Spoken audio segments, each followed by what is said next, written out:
Here's how to get more leverage into your business. And what I'm really going to talk about here is maximizing your business ecosystem. What's that, you say? Well, let me give you an example. Nothing that you do in your business stands alone. For example, if you think about content marketing and you go, right, I'm going to write a blog. You go, right, okay, you write your blog, you think of your topic and you write this amazing blog.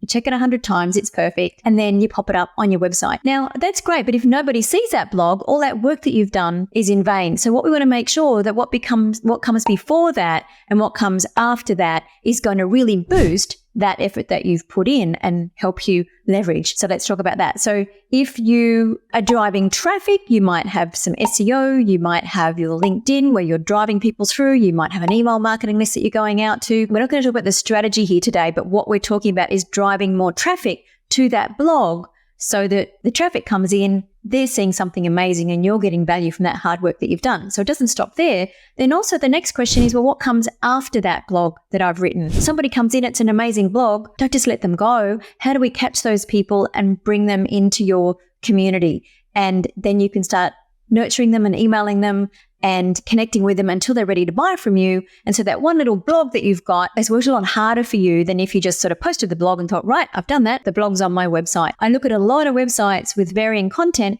and then we look at the Google Analytics and, it's like whispers. It's like shouting down a valley. There's nobody there to pick it up and listen. So that's just a little example of what we want to be thinking about to leverage one action in your business to get lots more value from it. And there's examples right across your business. Tech is another one. Any advertising that you're doing is another one. So if you're doing advertising, what else can you put another call to action on there to send people to that blog? Or what other things? How can you cross promote things in your business to get a better result? So my key message here is to get more leverage in your business. If you think about it as an ecosystem and start asking yourself a question with everything that you do in your business, is there something that comes before it or after it that I can put in place? Or how else do I leverage this one thing that I'm doing to make it work harder for me? And that will start to reduce the hours that you have to put in, increase the results you're getting, and ultimately put more money into your bank account.